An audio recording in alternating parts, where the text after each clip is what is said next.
coming to you live. Yes, live. Welcome to the Ref Room. Hockey talk for parents, players, coaches, and fans. Text everyone you know. Facebook, chat, tweet, buzz, bling. I don't know. Just do what you have to do. This is the Ref Room with Scott and Brad. Come on. It's about to go down. The Ref Room starts right now. Yes, it does. It starts right this moment. What's going on, everybody? We are here. It is Wednesday, and for some reason, I don't seem to have everybody coming up here. But we are joined by my man, Brad Baumrock, and our good friend, Brett Straley, who's joining us today as a special guest. We got lots to talk about. I know we were teasing the Michigan all week, so we are going to have, we've got some videos and lots of information on the Michigan, which we're going to have a heated discussion over. Is it legal? That's the big question that we're going to talk about today. But we got lots of other stuff going on because it's been another crazy week. And, you know, hockey, NHL is back. There's things happening. Blackhawks finally won a couple games. New player getting a hat trick. You know, I don't know. I don't think they should have lost that game last night. I actually think Kaner kind of cost them a game last night by not defending, but you know, he's still our best goal scorer. So I don't know what your thoughts are on that, if you guys watched the game or not. But, you know, he got called out kind of by one of his teammates by, you know, not getting in his lane and taking care of business there in the overtime. And, you know, I haven't seen the Hawks playing in overtime in a while, but it was kind of interesting because they put Kaner on and they pull him off and they put him on. And it's like, depending on who wins the faceoff. If they lose the faceoff, Kaner comes off the ice. If they win the faceoff, he stays on. It's, you know, they definitely have a system that they're working with. And, you know, they've been playing better hockey. Their power play was looking pretty good for a couple games. Goaltending seems to have improved a little bit. I thought our new Swedish guy is looking pretty good in nets. I didn't think Subban played poorly last night. He made some nice saves. So, you know, I'm encouraged. They're at least they're back, not at 500, but they're working their way back to it. Well, let's talk a little hockey, guys. What do you think, Brad? Well, you know, I didn't see last night's game. I was out supervising a game, and I didn't see it. I have a DVR. That's going to be the next thing that I do after this. But the Hawks did beat up on Detroit a little bit. Oh, and yeah. I know all the Blackhawks fans enjoyed that. Absolutely. But amazingly, last night as I was driving home, you know, they were giving the score updates, and I couldn't believe to hear that Detroit beat Dallas in overtime last night, 2-1. I was like, unless I heard that wrong, but I could have heard that. And I'm like, wow, Dallas is such a good team on paper. But, you know, the NHL has decided to push through with the season just like the NBA did in college football. And I think if you're missing players, you're playing. And I think that's going to have a big effect on the season until we get to playoffs. So it's interesting. It's not a typical year, but I was wondering, I don't know if anybody knows this since I was thinking about it last night, when they have players test positive or have to be quarantined, does that still affect their salary cap on how that works? Or does that consider them going on the IR for that hit? I mean, I honestly don't know. That'd be a great question if somebody knows the answer. That is a to really put it good in the comments.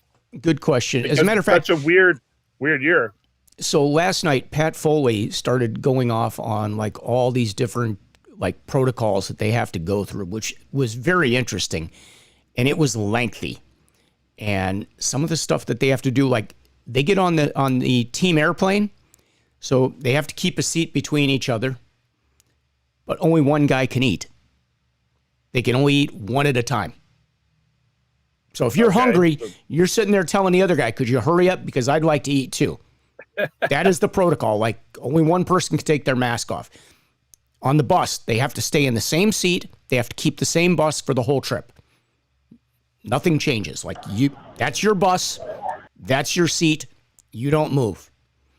I guess there's like some of these things were just incredible. I was really blown away. I mean, these guys are following a lot of rules. They cannot go shopping. They cannot go in a bar. They cannot go in a restaurant. They have to eat, you know, with the team meal.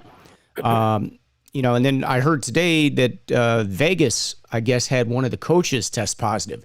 So they've got a real problem because that affects everybody. Everybody has to go into into a COVID quarantine. protocol. No, Yeah, sorry about that. Keep testing positive. I guess I'm positive now. No, but anyway, so with the coach testing positive, the whole team has to go into protocol. So there was a question as to will they be able to play. But Pierre LeBrun, he turned around and sent out a text or a tweet basically saying they should probably be able to play the game. But, these are some of the things that the league is going to face this year. I mean, it's not going to be easy. I'd like to welcome our guest, Brett. What's going on, my friend? All of you that have worked with Brett. How are you doing? Another great guy, one of our better officials that are out there all the time and does a lot of games and does a great job. And happy to have him join us today because we're going to be talking about the Michigan. And we'll get to that in a few minutes. But, your thoughts on the NHL, Brett, and what's going on? Well, what I found interesting, like Brad, I was supervising last night, and I just caught real quick on the radio on the way home on Patrick Kane. He had a game with no shots on goal for the first time in an extensive period of time. Wow. So literally, you were talking about Kaner a little bit, but he did not have a shot on goal. To think about that is major. amazing. Yeah. Right. That's a huge deal. And Subban, I think he came around. I think he was a little rocky at first last night, but he came around. He played well. They got 1 point out of the game. Yeah. We'll take it based on what's been going on the road for the Blackhawks so far this year. So, well, there still are rumblings that Kaner could be dealt to Buffalo. There is talk. I mean, if the Hawks are going to try to rebuild, really the only thing they have to offer that they can afford to give up would be Kane, even though I don't think anybody would like to see him go because he's been such a great player and a face for the Blackhawks. I mean, he's delivered year in and year out. So, I mean, it's not a case anybody's upset with Kane by any means. I mean, he's going to be a Hall of Famer. Make no doubt about it. But he might be the only guy we can actually deal that would get us something to try to rebuild. I mean, we have some nice young players. It's going to take some time to develop. We got to see where we can go from there. The bad thing is, Scott, is right now everybody has a lot of young players in the NHL. The NHL is the youngest it's ever been, age-wise across the demographic. So it's like we're not the only ones that are looking to rebuild and restart. Quite a few other teams are, but the one thing is Patrick Kane could be the guy that you deal away for somebody that you have a good feeling about being a superstar or is already halfway on their way, and he can go play a veteran role at another place and help that team possibly get to another cup. Yeah. And then he can come back to the Hawks and retire as a Hawk. I don't think the Blackhawks would ever have an issue. They've re-signed players that they've dealt away. They've done it numerous times. I mean, if you look just recently, the Hawks signed Darling to a contract to Rockford. Yeah. So they just did it the other day. So it's not like they hold any grudges between the players when they trade them, and players all know that it's a business. Absolutely. They're unfortunately they're a commodity, and the older guys sometimes you got to move them in order to make your team better, and it makes the whole league better because they go to another team and make another team better. It wouldn't affect us in playing in Buffalo.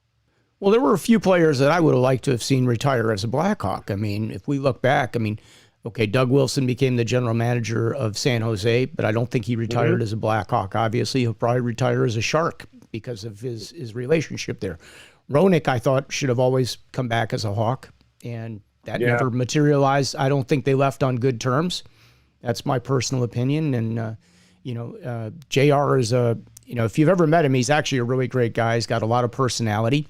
I'm kind of sorry that he's not able to do, NBC. He was an analyst for them, and I thought he did a really good job. I liked Milbury. I like Don Cherry. I like all those guys. But, nowadays, because of you got to be PC, it's cost all these guys their careers as broadcasters. And I don't think JR was actually told, oh, you'll never come back, but he's not back, and I don't see it happening anytime soon. So, it's a shame. There's some other players. I mean, Steve Thomas, I would have liked to have seen as a Blackhawk retired. Yeah, me too. And many more. I'm glad that the Wirtzes, did mend some fences with some of the players and bring them back into the fold. I mean, obviously the big one was Bobby Hall. Now Bobby is totally a Blackhawk guy for life, but losing him in the first time around was pretty hard to take, especially when it was the first $1 million contract that was like, oh my gosh, somebody's going to get paid $1 million. Well, now if you're you're getting splinters in your ass, you're $1 million player. You're not even getting off the bench. So it's just the way sports Scott, have changed. You brought up the point of, the players, they say things or do things, like Milbury says things and JR said some things, and it's like they get ostracized. But, we see it in every place of life. Last night, it was announced who was going to get into the Hall of Fame for baseball. And they announced nobody.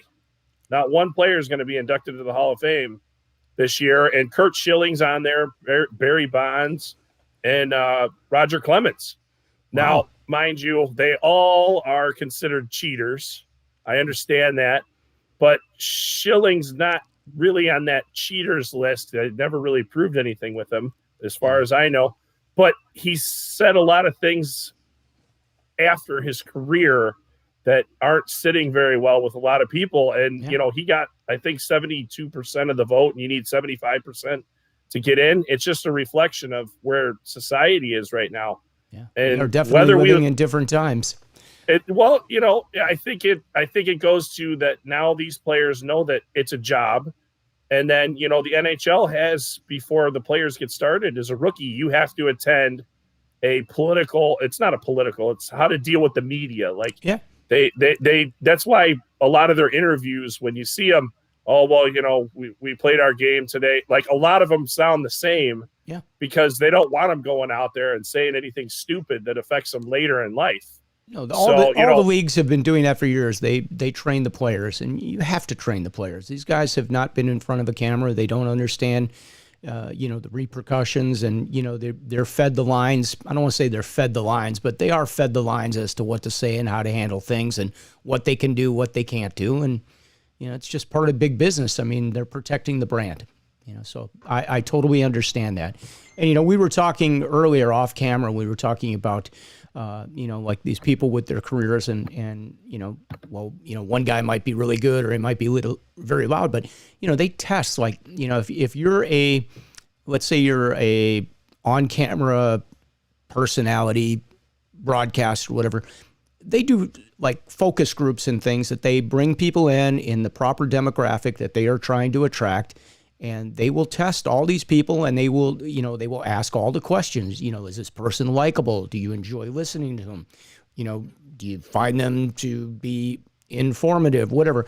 So these people, just like they do in radio, radio doesn't play songs because they haven't tested them. They don't play a song because, I like this record, I'm going to put it on. These records are all tested. They are tested in front of their target audience, and these people are paid to come in to sit in a session.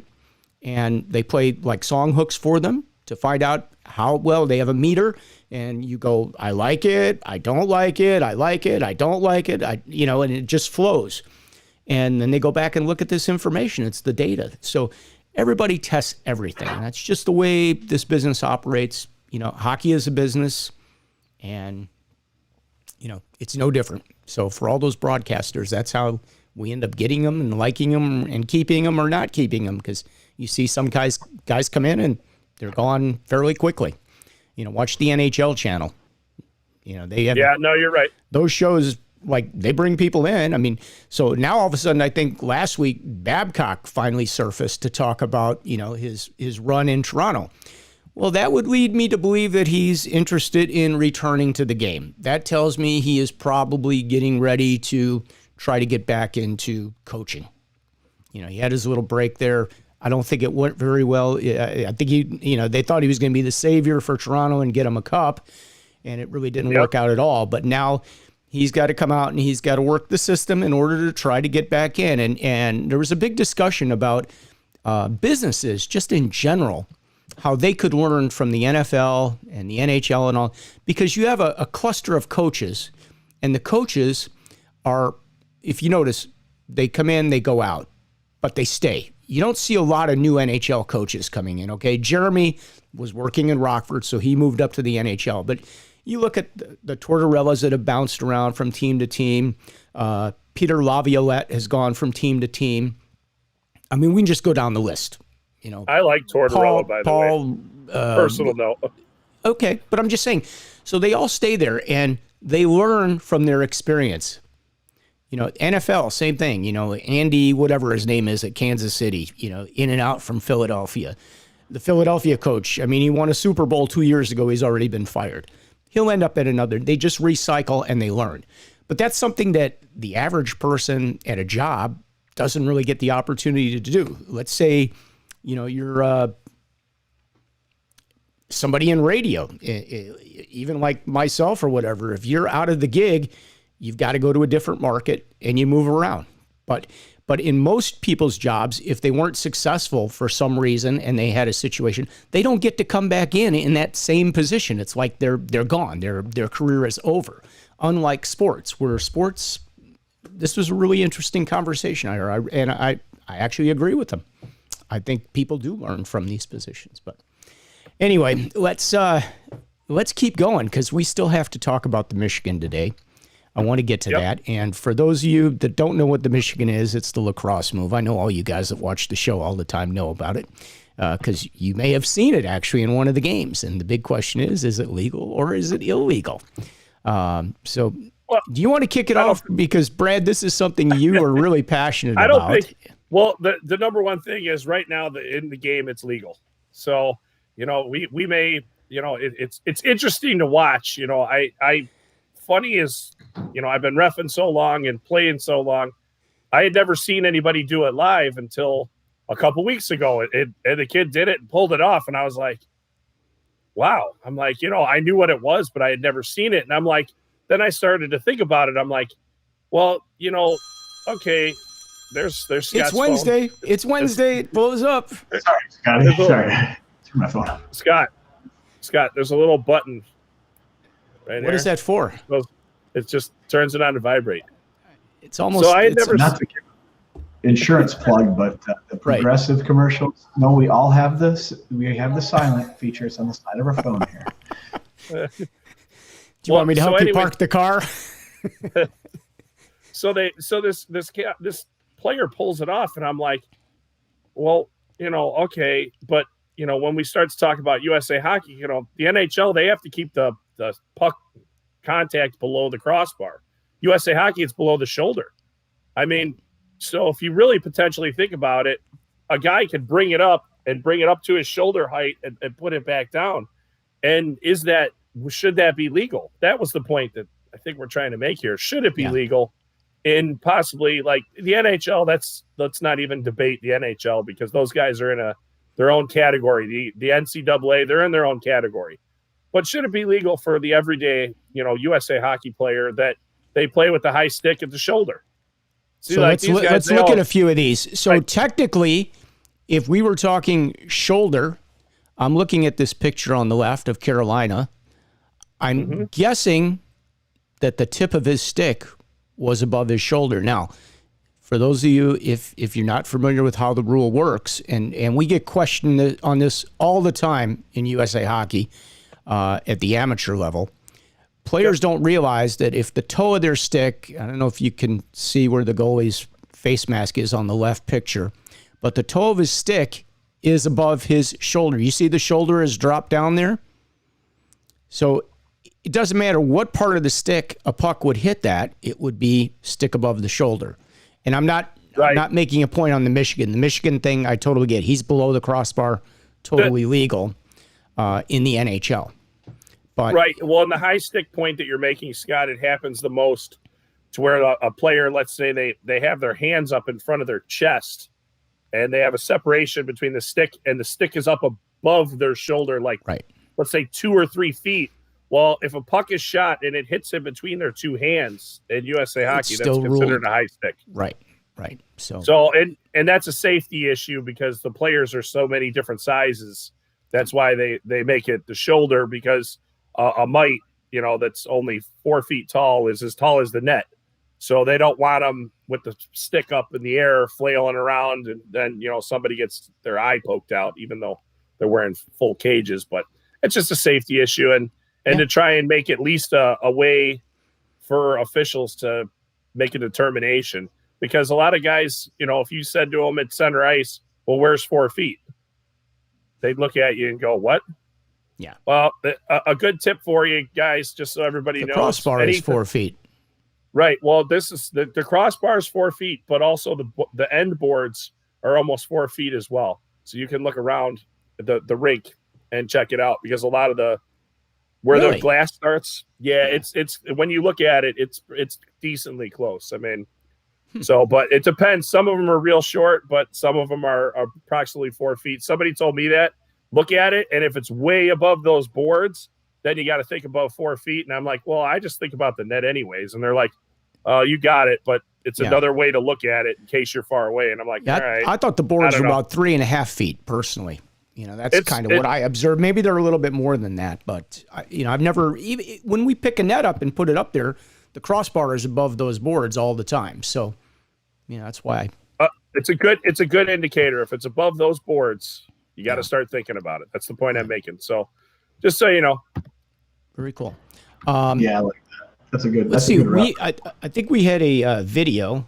We got a couple videos we want to see today, actually. So give me a second here. You guys talk for a second. I'm gonna pull a couple of these videos that we want. We got a way to defend the Michigan. I want to show you how to defend the Michigan, but I got one more, and this one's already queued up. So you know what? I got to do this because this is an awesome since video. We're sitting here, Brett, what have you heard from the ISHA? I know you're in that world. Yeah, I am a little bit in that world. And so from them, I'll just say that the schools and the conferences that are planning to start have released schedules for games to start in March. I haven't seen anything. Football. Not football. This is soccer. I've seen soccer. Okay.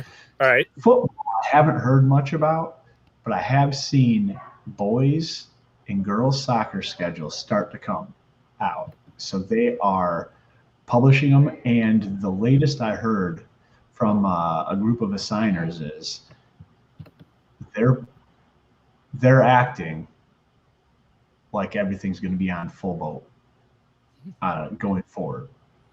So this is soccer. This is soccer. And I would assume that basketball and football are right behind them. So there was another thread that just started up, completely unofficial. And the conversation was, can football and basketball coexist same season? Because a lot of those athletes are going to be the same. And now as you look across soccer, football, basketball, now you're talking, and baseball, layer baseball on there, because baseball is a spring sport too. So now we're talking about all of that extending. And, oh, by the way, let's not forget we're here for hockey. So hockey players are generally the best athletes. They're doing all of that stuff. Yeah. I remember we had quite a few 3-sport athletes that, it was like football, hockey, and then baseball. And they did all three. And the only time they had overlapping was when football was there. But the good thing about football is they practice right after school every day.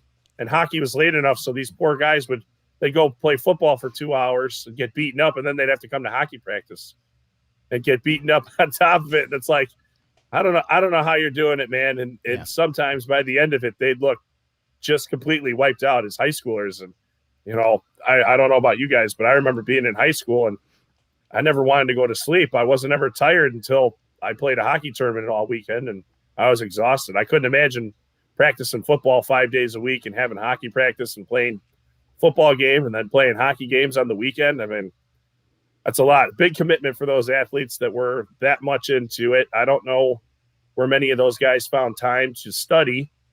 I mean, I had enough problems as is, and I didn't play in three sports.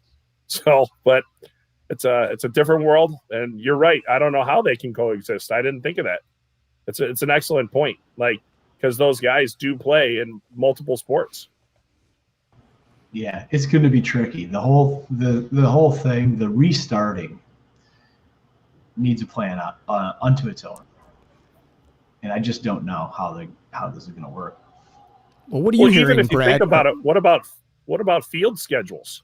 Because soccer and football share the same field generally in some schools. I mean, unless they have practice fields, which they normally do. But if you're who gets the football field, well, I guess the football players do, and the soccer teams have to play on the practice field every week. So I mean, I don't know. I'm just saying. If you think about this, a lot of these teams are now playing in seasons that are weather-wise very different than what they've ever played in. So they need those turf fields. Most of the northern Illinois, we'll call it, region has turf facilities, but they don't have turf practice facilities. So now you're thinking about everybody's competing for that same real estate. And it's going to be logistically a massive challenge, and testing protocol and all of these odd things that are going on. We haven't seen the last of the electronic whistle. I promise you that. I know that's required I think for anything IHSA, but yeah, we haven't seen the last of that, and we'll see how it goes. I refereed with a gentleman who had an electronic whistle. This is the first time that I've done it. And we were in one of the rather large Olympic arenas in our area. And every time he hit the button, I didn't hear anything. Yeah. And I know he was hitting it. And if parents cheer, I couldn't hear it. Look, I had one out at a practice when the players were just skating around during a warm-up, and I hit the thing several times. Nobody could hear the thing. Brett, I think you were there. I think you were observing with me at the time, weren't you? Yeah, I was just there. Yeah, so it's really watch. If you get a chance, check out the video we posted. It's up on YouTube and Facebook, for sure on YouTube. But it's like a whistle shootout video. Just go to Ref Room and the video is there. You can check it out, and it'll really show you the difference between all these whistles. And by the way, I know the NHL has now switched to the call whistle, and that is my new favorite whistle.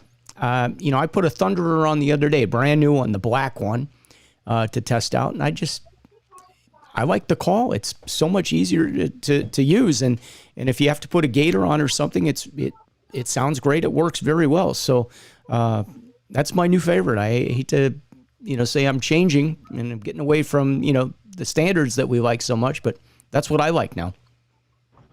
Yeah, I like it too. I think it's super comfortable. The only issue is if you have a little bit of fat finger syndrome like I do, it is a little bit difficult to get off in those situations where you have, maybe some people that you're watching are a little too close together and you need to get in there quickly. Yeah. Getting it off your hand because of the rubberized piece, it does stick a little bit. Yeah. But that's the only drawback that I've seen thus far. Yeah, probably for some people it's going to be a little tougher. I don't know if they're going to have to come out with sizes for those things, but for me it fits very comfortably. I don't have the biggest hands in the world, but I still have thick fingers, and I've had no issue with getting them on or off. And you don't even have to tape that whistle. I mean, normally you get the Thunderer, you got to layer it up with tape. This is like just take it out of the package, put it on, you're good to go. You got nothing to do except clean the thing every now and then. So I really like it. But, that's my opinion. And, we all get stuck in our ways. And, I've used the Acme or the Thunderer for years and years and years and loved it and came across something else that I really, really like. So if you haven't had a chance to try one, guys, we have the link on our YouTube videos. If you go back into the YouTube videos, we have a bunch of equipment that we recommend. And there's links there if you want to make a purchase. Yes, we do get a small commission. I think we get 42 cents on one of those whistles that we can split multiple ways. Fortune. Yeah, we'll get rich paying for the channel doing that. So for those of you that have bought the whistle, thank you. Or for the person that did buy a whistle, our 42 cents gross income we had last year in 2020. We want to thank you for that. File that. Right, exactly. This LLC is on the level. Exactly. All right. Well, I want to have some fun too, because for everybody that watched the USA World Juniors, with USA winning, They had a great commercial that ran during, the games. It's a USA Hockey commercial, so I don't want to steal their thunder or anything like that, but I do want to play this because if you haven't seen this one yet, this is one of the better commercials that they've run. So without further ado, I'm going to play this.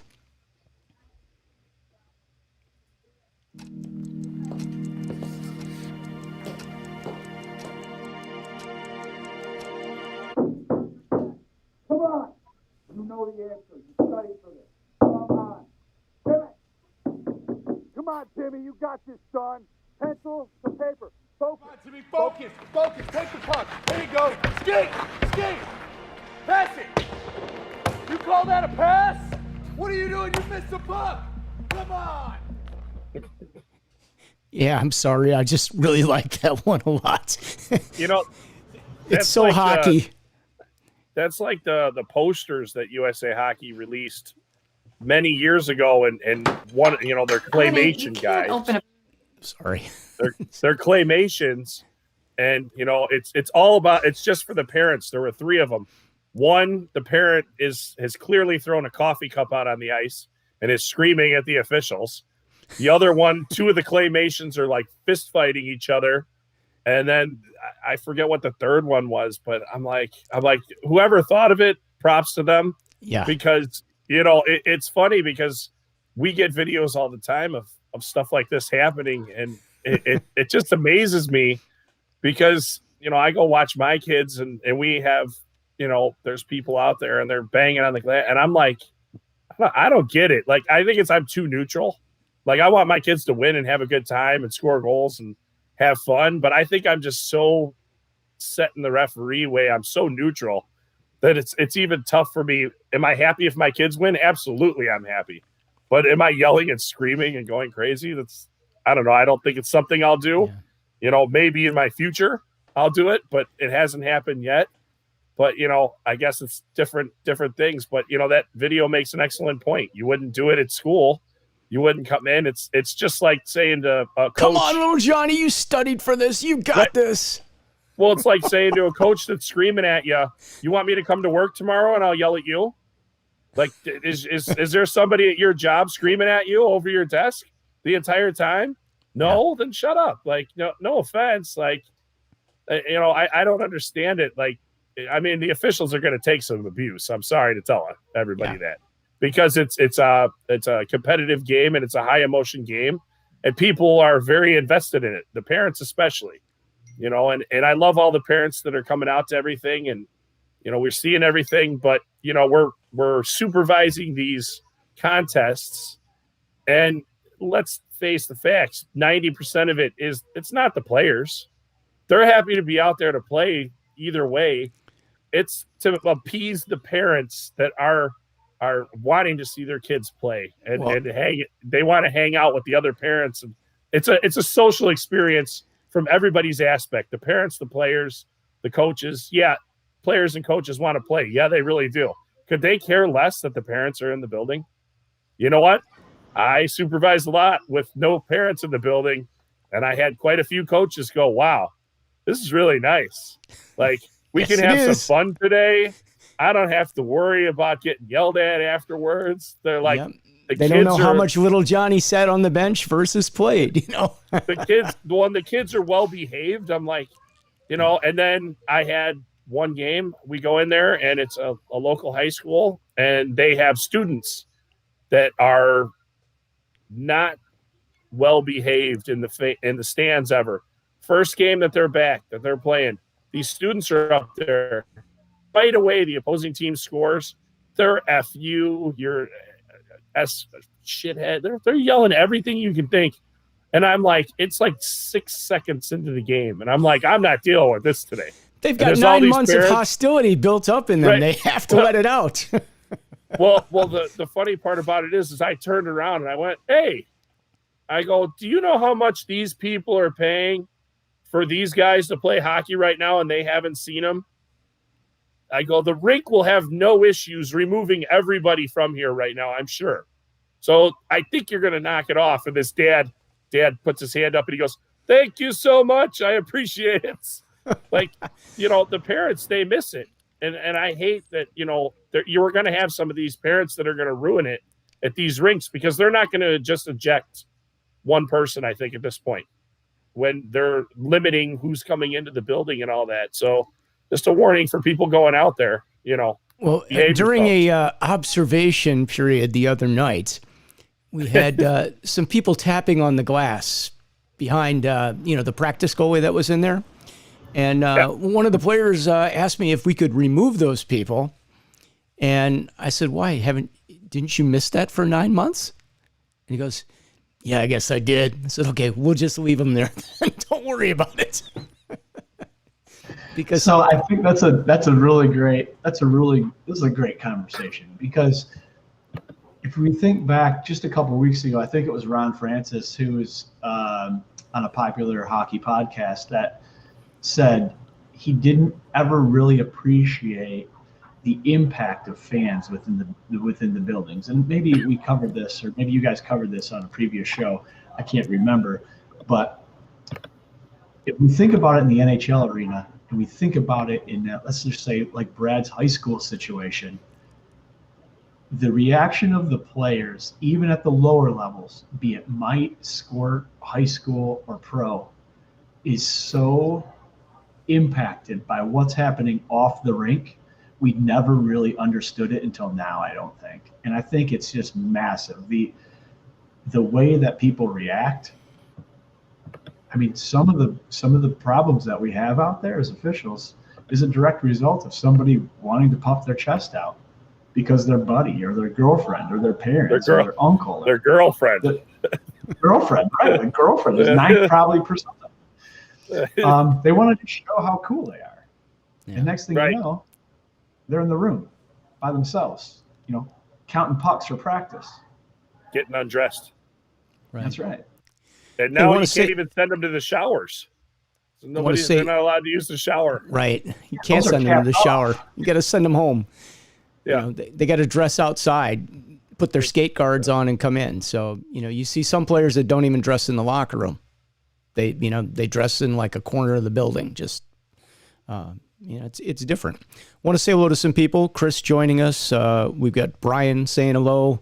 Williams quick. here. Real quick. Gary. What's up, on. Gary? Yeah. Chris, sorry to hear about your grandmother. Yeah. Just, Condolences personal from note the there. ref room, Chris. Let's see who else we've got here. We've got Brian, think I mentioned, Gary, and then we got a few comments. So let's look at a few of these things. A couple of them are a little late because Chris said he refed a couple teams from Chicago over the MLK weekend. Not sure which teams you did or what market you were in that you were able to do that, but let us know. Brian said Strom should have slid over. They should have switched. He's referring to the Kaner thing. Well, I think Strom was the one that actually called Kaner out on that, wanting him to switch, and they didn't switch. So communication issues, obviously. And let's see. Chris says he's here just so he won't get fined. Do you fine your ADP officials if they don't show up to these sessions, Brad? Chris worked with me in junior hockey back in the day. So no, well, he's just quoting. That was from a story a long time ago. But Williams says, somebody clear the said that to a building. coach. Get everybody out. All right, let's see what this says Naperville here. Central, Naperville North. I had a ref partner yell at a parent who was berating him, say, hey, I don't come to your work and knock the mop out of your hand. Don't come here and try to take the whistle out of mine. That's just wrong, okay? We'll just leave it at that. And That's we're talking. meeting That's we're is talking awesome. about that. Yep. We showed that little video there, Scott, with Chris the parent said- banging on the glass in school. Yeah. I just had one of our teacher friends, who's a good buddy. He texted me, "Oh no, you'd be surprised. Parents do show up and do stuff like that at the school." do they really? Well, Could we yeah. get some videos of that? Because I'd like to put those up on the show. So I'm sure they do show up and do some crazy things because that's what makes them parents. There was a parent who mooned a ref in Dallas. Okay. We had. I think we had that happen here at a state playoff game, didn't we? It was a girls' state playoff game that we had a referee mooned by a parent. How did that ever turn out? Was that, do you go on the sexual predator list for that? Seriously, like, do you end up on the watch list? Because that's like in a public facility, and there's minors there, and like, I'd be curious as to how that played out. I believe yes, you would, but from the understanding that I had after everybody looked into everything, the gentleman mooned all the parents that were in front behind him, and a dad took one step towards him, and the official that was in the building as the supervisor was like, "Oh, this is going to go down real bad right now," and the guy stopped. The guy pulled his pants up and left. And everybody like stood there. So it was like stunned. And I know the first question that was asked is, why didn't anybody call the police? And the answer was, we were so shocked that it happened. Nobody even thought of calling the police. I'm just curious. I was told, I don't know if this, was he a coach? No, he was a dad. He also had a son that played for a high school team as well that was still in playoffs, and he was not allowed at any A-high events. Well, I know for at least that year, but I don't know what he's allowed at now. But I mean, if you really think about it, though, I wasn't in the situation, but I would have been stunned. So, like, I don't know if I would have called the police right away or went and talked to people about it or just let them go. But, you know, obviously there's something else going on there other than just a girls' hockey game and state playoffs. Yeah. So I hope he's getting some help that he needs, because that's an extreme act for a parent. And I've seen a lot of crazy things, but nothing like that. Yeah. Chris said the parent out in his area was reported to Safe Sport. So yeah, I could see that happening too. All right. Yeah, I don't know what went down with it afterwards, but yeah, I think it's important to understand that when you see something like that,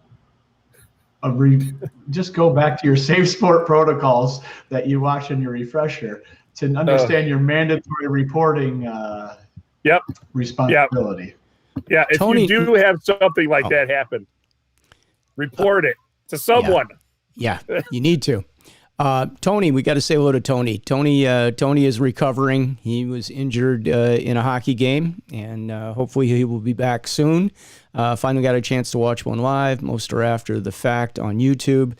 Not sure which one you're referring to there, but yeah. And anyway, it's good to see you, Tony. Hope you're feeling better, buddy. He had a similar injury to what I had. Not fun. Takes some time to recover from that.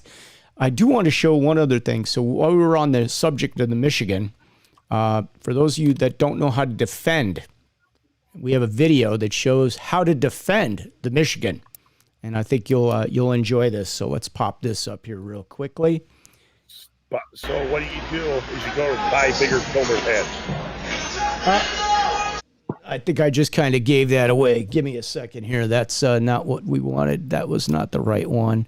Sorry about that, guys. It started to play too soon. Good thing you didn't write anything inappropriate. I know. I was thinking that. I don't know why this. Here we go.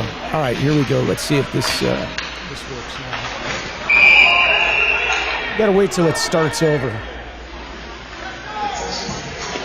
Unfortunately, this is not in like a normal video form for me, so I can't do anything with this thing until it restarts. It sounds great. Yeah, I know. What do you think, Brett? Sorry about that. It does sound good, but it's coming off of it's a live barn shot, and I have no control over starting this thing over from this video. Here we go. Let's see if this will do it now. Sorry, guys. Let's try it one more time. iPad and here we go.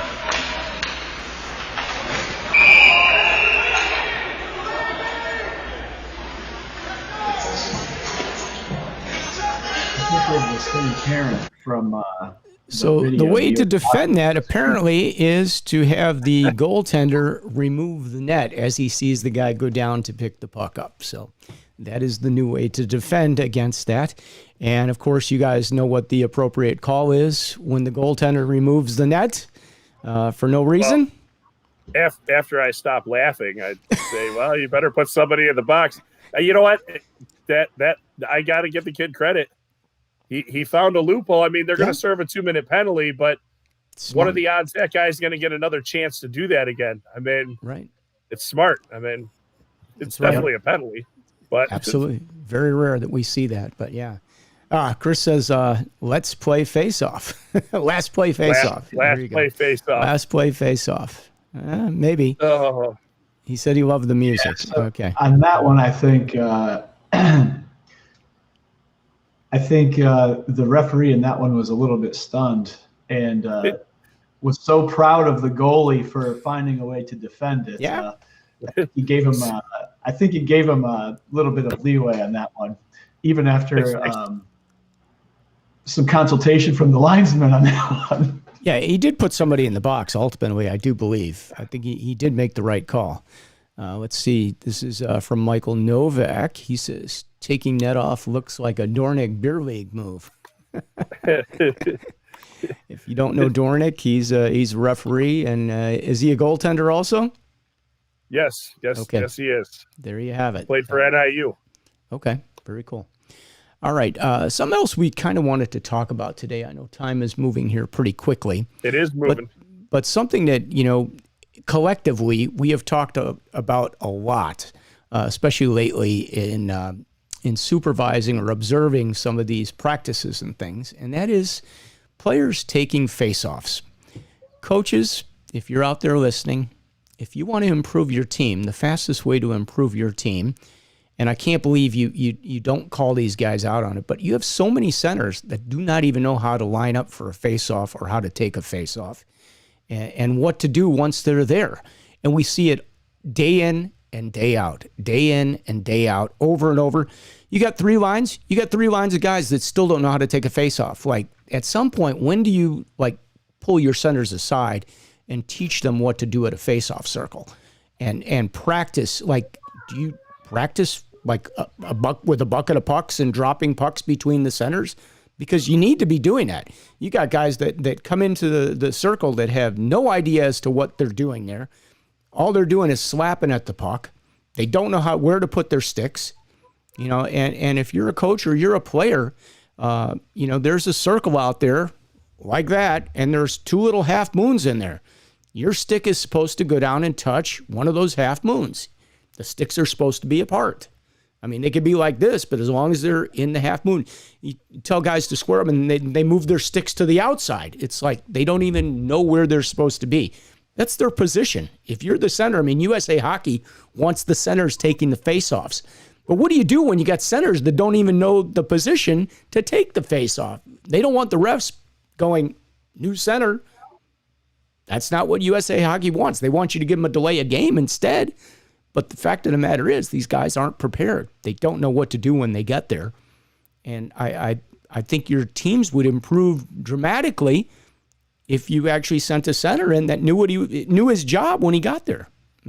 What do you think about this, Brett? We've talked about this. Yeah, it's a problem that I see across all levels. From mites, it's almost like we're lining kids up at mites. No, you're the left winger, you're the right winger. Same thing on faceoffs.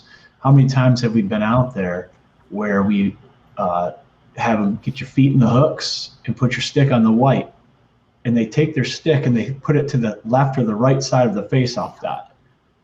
By the white, they think it's like any part of the white ice, and that's just not true. They just have no idea of what they're going to do. They're only there essentially to tie up the opposing center at this point because they have no idea. And then I find, on top of them not knowing what to do, I do feel like there are referees, especially the younger ones, and this is where the kind of snowball starts rolling down the hill, that are feeling pressure to get the puck down. Mm-hmm. And so they put it down anyway. And so we're not allowing our centers, we're not doing our part as officials to help them. Their coaches, I don't think, are helping them very much based on what we've seen. And then we're also feeling pressure at some of the lower levels to not help these guys understand actually how the procedure actually starts. And I think it's something that who's got kids? I got kids, but mine aren't making noise. Yeah, it's not me. I'm not sure. Unless it's something coming in, some sort of interference. Brett, that's an excellent point. At the younger levels, you're supposed to be a teacher as well as an official. You're an ambassador to the game. You're an ambassador and a teacher as well. So, you're supposed to be lining these centers up if they're having issues lining up. The one thing that I see, and it baffles me, is the center that wins the faceoff towards the official, and every single time they hit the referee with the puck in the skate. Mm-hmm. It's not like my feet are moving. You should be. That's a skill that I think is overlooked because it's a small part of the game. But the one thing that I'll point out is there's guys in the NHL making millions of dollars just because they take face-offs. Yep. The ECHL and quite a few other leagues now, instead of ejecting a center, they step back and they put their finger up. That would have been an ejection back in the day. That center has been ejected at that point. They come in and they restart the face-off procedure. And why are they doing that? Because the guy that's taking that face-off is getting paid to take that face-off. There's no other reason. They don't want a winger taking a face-off against the center. So do they put the finger up once, and if they do it again, is there a penalty involved? Yep. Okay. It's two face-off violations. It's a penalty at that point. I mean, it goes even beyond that because you have players that line up. First of all, I'm finding so many of these players are trying to get so close to one another. Their heads are down. You can't even get the puck down. You have to, guys, you got to back up in the hash marks, separate, pull back, because there's no room to even drop the puck between them. You can't get the puck down flat. The second thing is you've got the players that don't even know, offense, defense, left, right, whatever you want to call it. They don't know that their stick, not just their body, but their stick is supposed to be on their side of the hash mark. They think that they could be at the hash mark, and you see these guys playing around trying to put a stick in front of each other at opening face-off. It's like you're not even supposed to be within, there's probably 2 feet there, I'm guessing, between... It's 3 feet, 36 3 feet? inches. Yeah, I mean, there's space. College is 5, which actually is really nice because when you go to a college rink and you see those hash marks are really far apart, it really does afford the opportunity to get these players set up correctly. And that's the one thing about the college game that I do enjoy, because you see the focus for the officials is so much on face-off standards, and constantly these officials are being reminded to hold the standard extremely tight, just like you would see in IIHF with what Brad's talking about, the warning, and then the second one is 2 minutes, you're out. They want these people in there. They want it fair, but they want it appropriate. And that hash mark piece that you're talking about is massive. And you know what else it helps with is all of the BS, all of the garbage that happens, especially right at the end of the game. That 20 seconds left. The NCAA, you're right. You can't be more right about their face-off standard. Excels above where USA Hockey's is. You can't, like in USA Hockey, I'm really shocked more coaches haven't caught on to this, but you can put a man in motion. Doesn't say anywhere in USA Hockey that you have college to be standing still. College you can't even lean up forward on your toes and support yourself on your stick. That's considered moving towards the faceoff, because there's players that they would lean forward on their stick and they'd be up on their toes just to get that extra.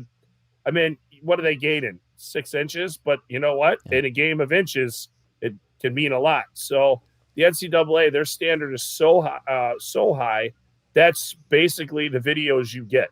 You don't get a lot of penalty stuff. The NCAA is real high on their player safety protocol as well. So you get a lot of stuff on that.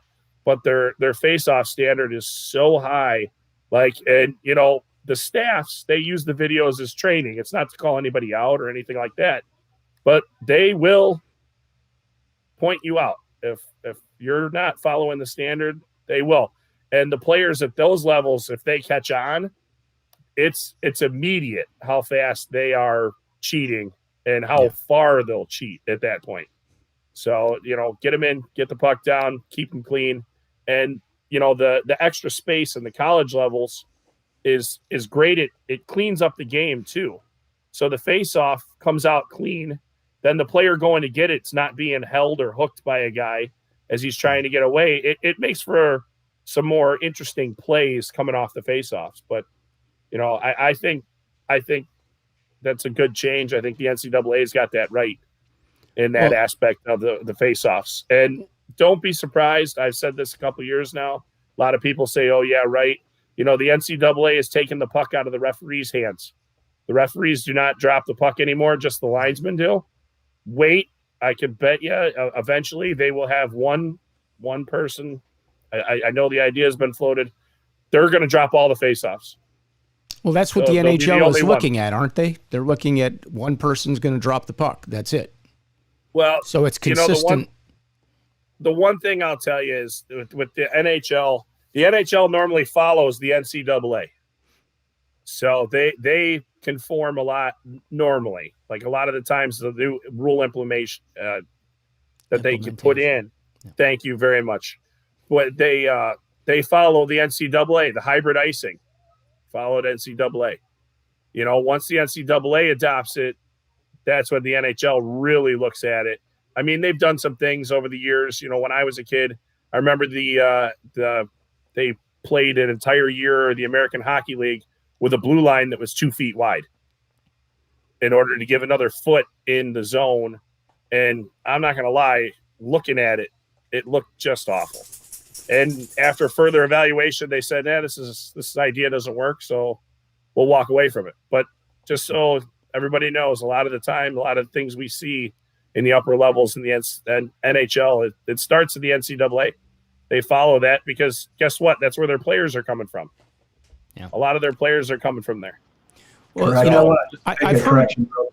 Can I do that real quick? So USA is 4 feet, actually, and NCAA is 5'7". I looked it up real quick because I just wanted to check myself. So, that's according to the official diagram in each book. 4 feet USA, 5'7", suggested, right? Yeah. And sometimes we see those that are this close together. So anyway. Well, they don't always have a tape measure. Yeah. No. When they're putting ice in. All right, the star of the show has arrived. Frankie is here, as you can see. She always manages to come up on all the shows at the end of the time. I don't know why, but something I did want to add, or I'm going to ask. I understand that at nationals, a lot of the people that get the assignments for those games are the ones that do such a great job of being consistent in putting the puck down. That the face-offs are so important at the national level, and yet we don't have that here in, I'm not going to say Illinois or USA Hockey, but we just don't see that level of detail apparently in the face-offs. And again, I think this goes back to coaching. The coaches need to go through. I mean, we can teach the players so much at the time, but you can't take the stick out of the player's hand and show him and go, here, give me your stick. This is how you're supposed to line up. I can't see us doing that. Maybe not even at the miter squirt level. I think you can kind of say, come on over here. This is where you're supposed to be. But that's kind of the coach's job to do that. I know we are coaches at the younger levels, but I don't see that happening at a high school game. You're not going to take the player's stick out of his hand and go, hey, buddy, you're supposed to be here. I don't think that would go over very well with anybody. But it kind of needs to happen. It's definitely funny. No, hey, buddy, let me show you how this is supposed to work, okay? I mean, teams in the NHL have guys that their job, what is your job? I drop pucks for the Toronto Maple Leafs. What do you mean you drop pucks? That's what I do. I am the official puck dropper for the Maple Leafs in practice so that their centers can get better at what they do. I need that gig. It's available. I mean, it's occupied. Somebody's already got that job. But, if they get fired because the puck bounced or they don't like how flat they're getting the puck down, maybe you can get that job. You can apply. that sounds like, like somebody's nephew's job, like that's a somebody nepotism that's there. job. That's like, you're a cousin of a cousin. Cousin Eddie can't find anything else to do. He's but he probably drops a really good puck. Okay, if he does it that many times, he's got to be pretty good at it. I'm just floating it out there, the other thing is, how much would a gig like that pay? I mean, that can't be more than is that a $60,000 a year job for puck dropping? I don't know. You know what? Sign me up. There's a commitment to being there when you need to be there and available for dropping pucks. So I don't know, or do you work by the session? Do you get paid by the session, or the practice? I don't know. All I know is somebody over there in the comment put, Brad, you need to be able to bend down. That's the incorrect job. There is an official puck picker-upper as well. I don't need to qualify for both. Yeah, we need, we should have an official puck picker. I think we did, didn't we? Didn't go over very well. Linesman dropping all pucks. See, I like that gig. I mean, that's why I like reffing. You don't have to bend over to pick up the puck. See, it just makes us look that much better. I'll be honest with you. I like doing it all. Right. I'm just happy to be out there. And I think that's the thing I see with the players and the coaches right now when I've ever seen anybody supervising these days is we all just smile at each other and say, you know what? Happy to see you. Exactly. You might think I'm a jerk. I think we all appreciate each other and what we do much more than we ever have. So, yeah. Well, when hockey gets back to normal, I'll alleviate everybody's stress. Just so you know, it's going to go right back to where it was. So once it all goes back to normal, so just be ready for it. Should I put that video back up with him beating on the glass? I mean, come on, little Johnny, you can do this. You got it. What's funny about that is some of the coaches when you travel for higher levels of hockey, you're both of you are stuck in the same town. And, it's funny because some of those teams, you can have a holy war with the guy on the ice. And then all of a sudden you're sitting at the pub and this beer comes along. And, just so you know, that's from so-and-so. And it's the opposing coach that was in town that night, because he went to war with you on the ice. And, I say this all the time. They don't hate you. They hate your outfit. It's not you personally. It's the stripes. Because think about it. Everybody that gets yelled at out on the ice is wearing one of three uniforms: the home uniform, the visiting uniform, or the referee equipment. Right. So it's not you personally. It's just you're wearing the right clothing to be a target. Yeah, that's very true. Like I always say, every call makes somebody happy. That's right. Hey, can't win them all the time. That's right. I had see a coach I think 3 times within a 5-day period. And I told him, I said, when this game's over, we're in a mandatory separation. Yeah. Need a 14-day quarantine from each other. We've loved each other for 2 games. This is our 3rd game. We're on a mandatory separation for 30 days. Yeah. And then after that, we're fine again. Well, didn't there used to be a separation period? You could only work certain games or certain teams so many times during the season, Brad. Does that still exist?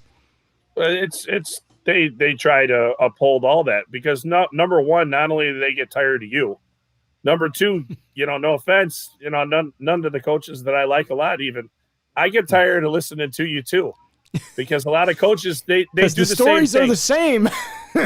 Well, no, I'm just you need saying, some new lines. No, I know that I'm not an assigner, but a lot of thought goes into all the assignments that are made, no matter what, from the upper levels to the lower levels. And you know what? It's good for coaches to see different officials as you go along because, let's say you see me 25 times, you're used to that standard. Then when you come into playoffs, you go up north and you see Brett. Well, Brett we're supposed to have a close standard, but Brett may be more nitpicky on one thing, or Scott, you're more nitpicky about face-offs than me. So it when you see the same team so many times, it makes it comfortable for the players and the coaches. Yeah, and I agree. We're discrediting them at that point.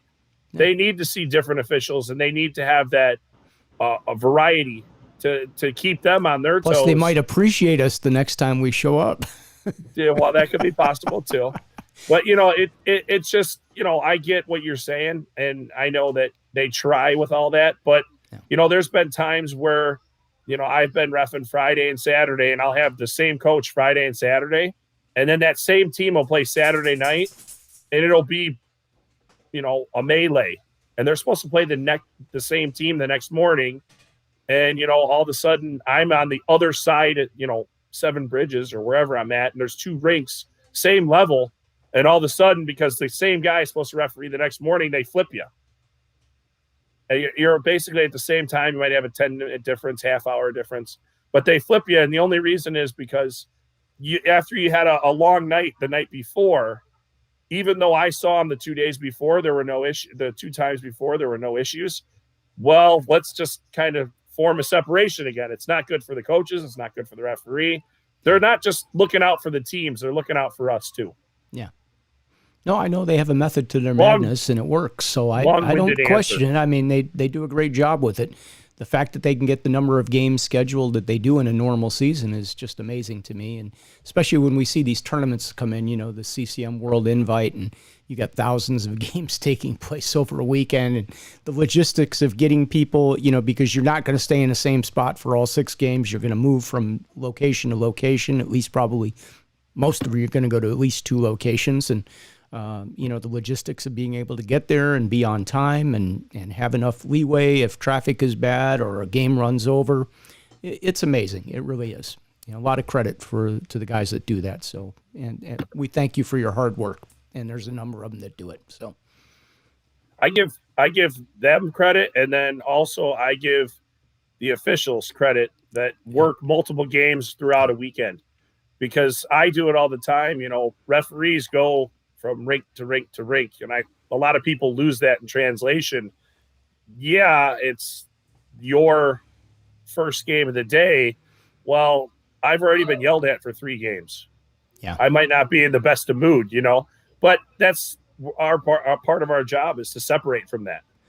Well, I don't think a lot of people realize what goes into being a referee. I mean, you play hockey and you get there as a team, and you may arrive as a team, you may arrive separately, but you're getting there an hour before, and you got the camaraderie and the warm-up and everything.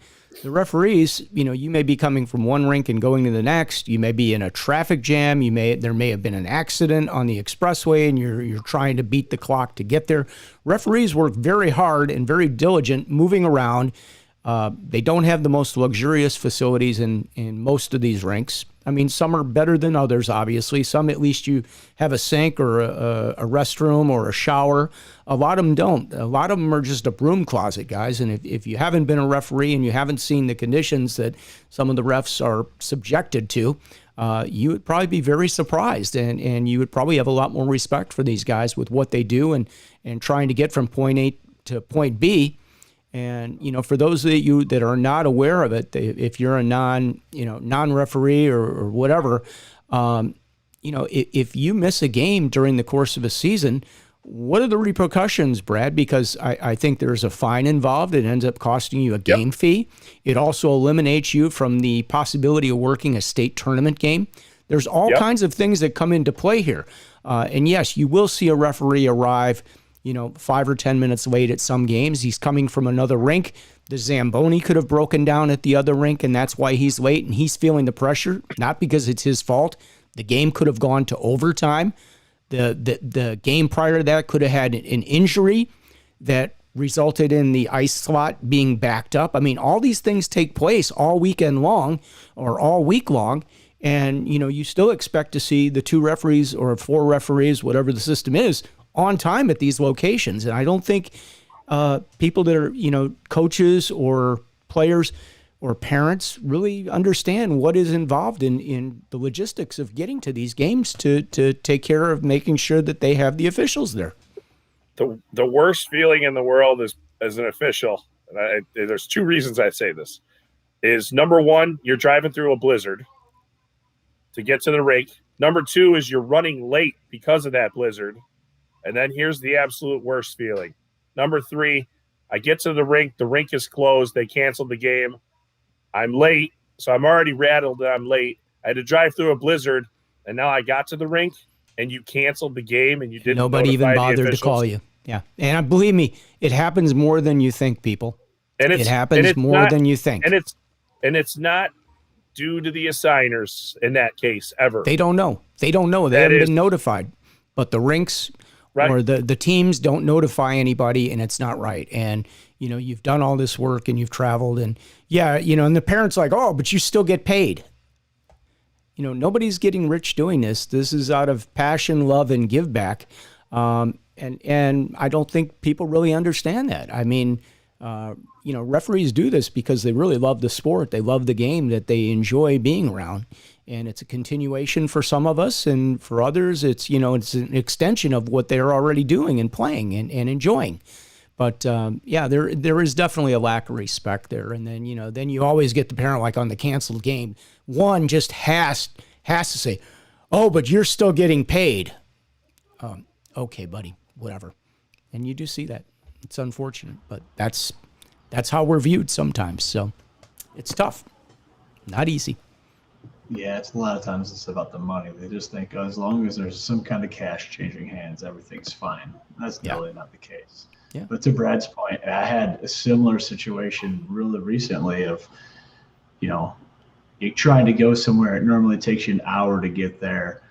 Next thing, and you're going to be there an hour before warm-ups as it is. And then all of a sudden it's 2 hours and 15 minutes because there's an accident on a 2-lane road, the only road to get to the building that you're going to.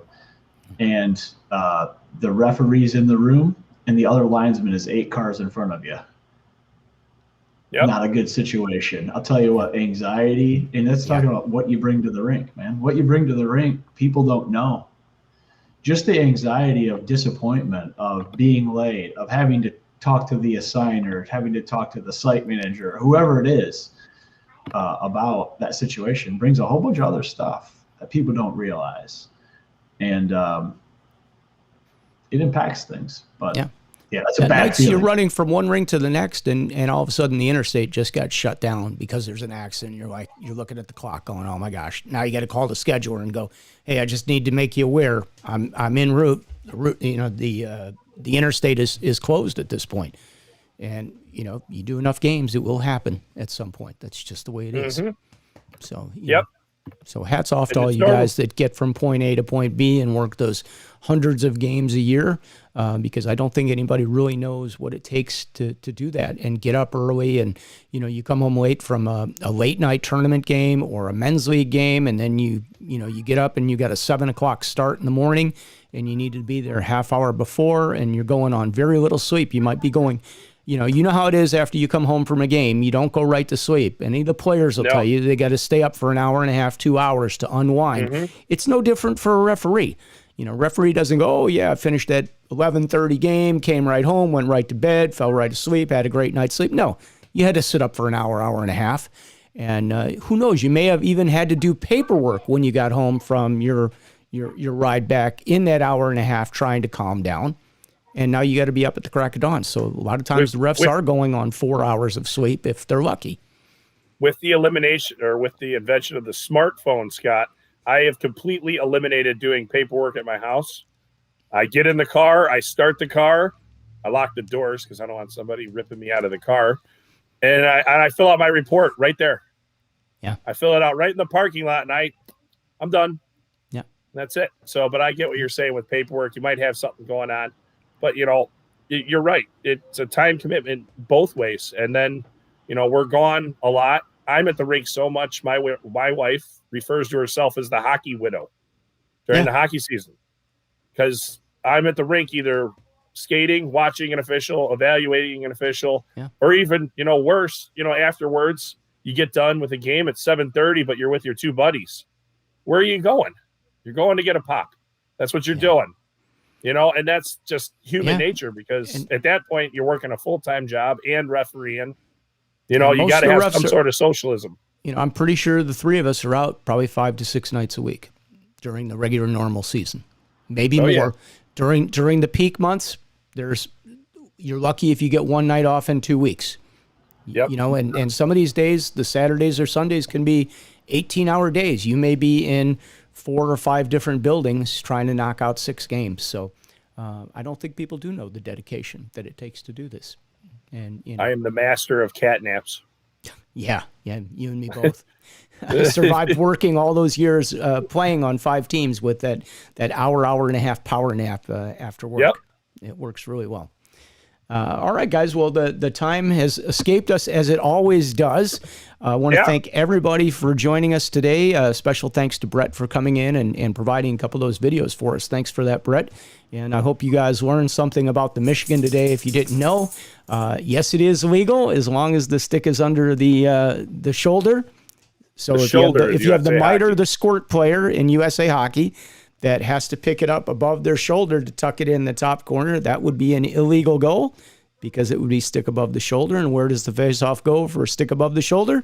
It goes all the way down. So you guys know it's not just outside the zone or it's not just a faceoff. It goes all the way down.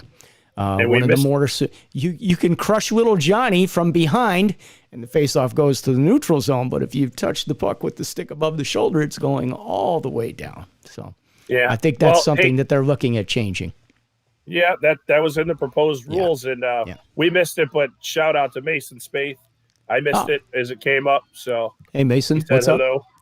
All right. Thanks to everybody that checked in. We appreciate you guys.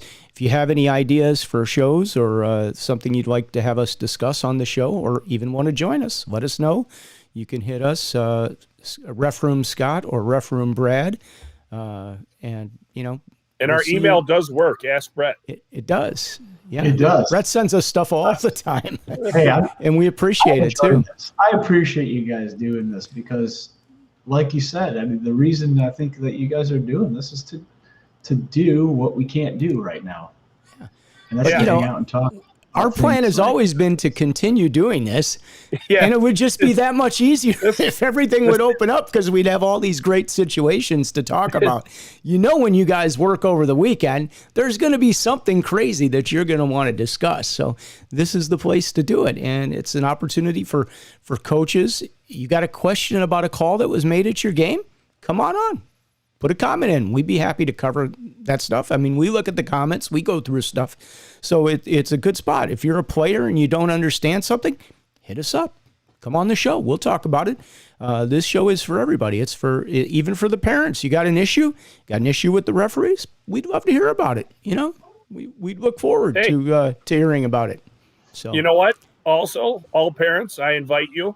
If you have a glass door in your house, we'll bring you on. You can put your camera inside the house. You can stand outside and bang on the glass and yell at us that way. Yep. We miss it. With the camera on, too, by the way. Guys. Yeah.